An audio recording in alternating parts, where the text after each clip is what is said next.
exposure therapy. It has worked quite well so far. Sometimes people don't like a big ego. Sometimes people think they need to bring you down a peg or two. And sometimes people have pegged you as a flat out bullshitter. And sometimes people want to get over on you to make themselves feel better because they actually do think you are telling the truth about who you are and what your capabilities are. And sometimes it's people that are very close to you because they think that maybe they want to make you feel comfortable.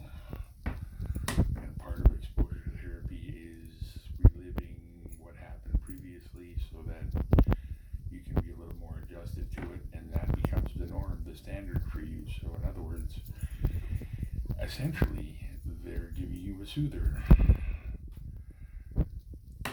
So, realistically, it doesn't really matter. Well, it does, I guess. And I might have jumped the gun earlier, and I'm going to pay for that one for many weeks and many years to come. And unfortunately, the years have taken their toll, I guess. And as far as everything is concerned, when you get hammered on a consistent and constant basis, there's liable to be some kind of side effect or whatever.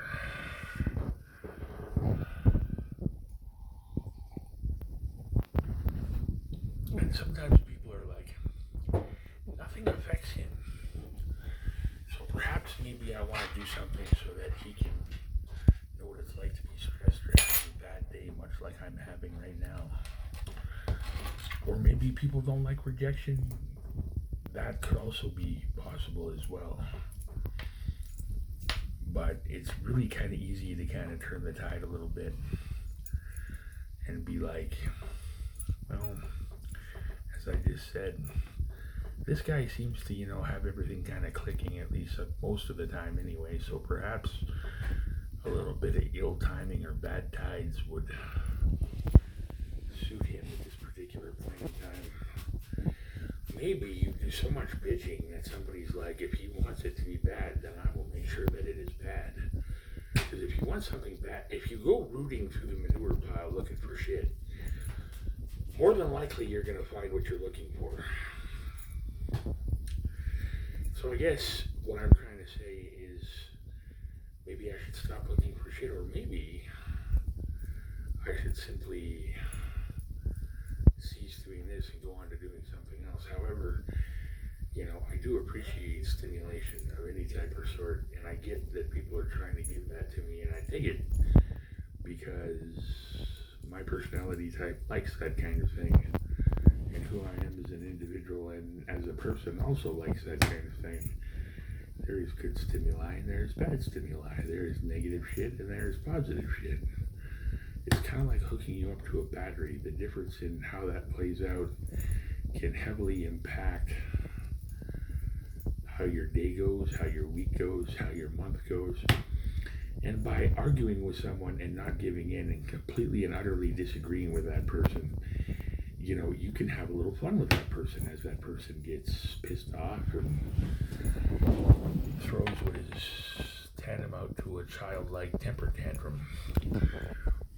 So it could be something as easily as that as well. See, my personality type likes to come up with different well-educated scenarios and kind of throw one out and see which one. But the most likely one could very well be exposure therapy, and harm reduction is also a really good thing. And making somebody feel comfortable and at home for as long as it's not dubious circumstances is also a good thing. Whether I go next week is still up in the air. I have to wait for my GST check and things to that nature. But putting me in a better position where I have much more of a thicker skin and am able to navigate life and the things that are put in front of me is also a good thing. Now, a personality disorder of any sort could enjoy playing games. It's kind of like a meeting dance for them. You know what I'm saying? I've read about it, I've seen it in textbooks, to a certain point I've lived it. two, say, psychopaths or anything else come together, they are fucking horrible to each other. They are fucking horrible to each other.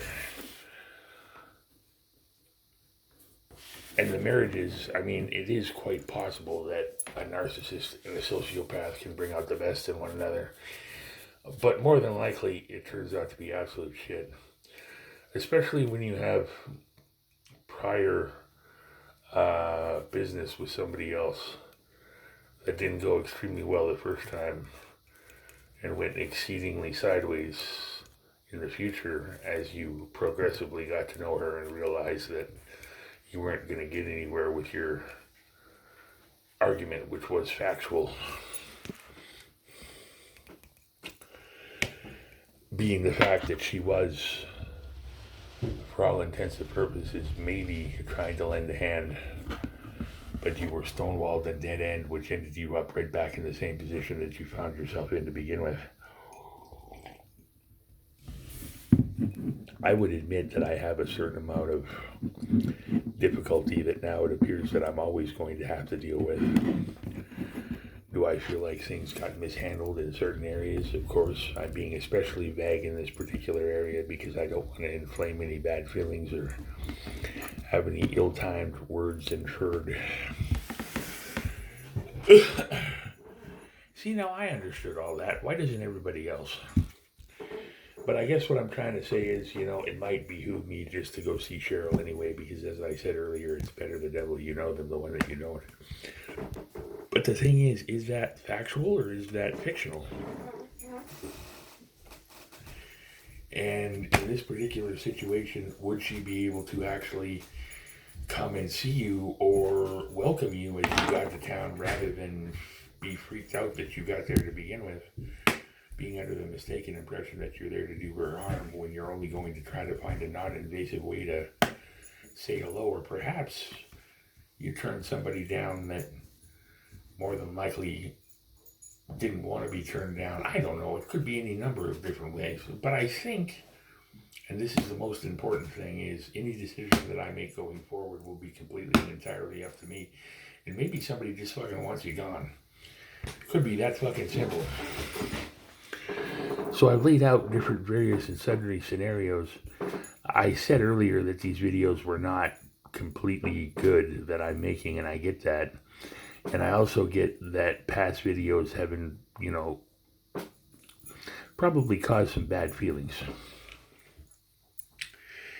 So as much as I tried to apologize earlier, I just feel like, you step into a certain place after you've lit the fuse on a whole pack of dynamite a couple of times, you're liable to get possibly some negative emotions being tossed around to the point where somebody would want to, especially if they inferred that nothing was actually wrong with you, would want to possibly, I don't know, perhaps inflame some negative emotions, feelings, trauma, things to that nature. Show the world that you didn't quite have it all together. See, it could be all that shit. I'm just kind of speculating here. I'm kind of spitballing a little bit. But in any event, I feel like this was probably better than the last one I made. So, that being said, the best thing that I can possibly do is pack up, fucking go, and look for greener pastures. I think it was stupid for me to come back to Kelowna.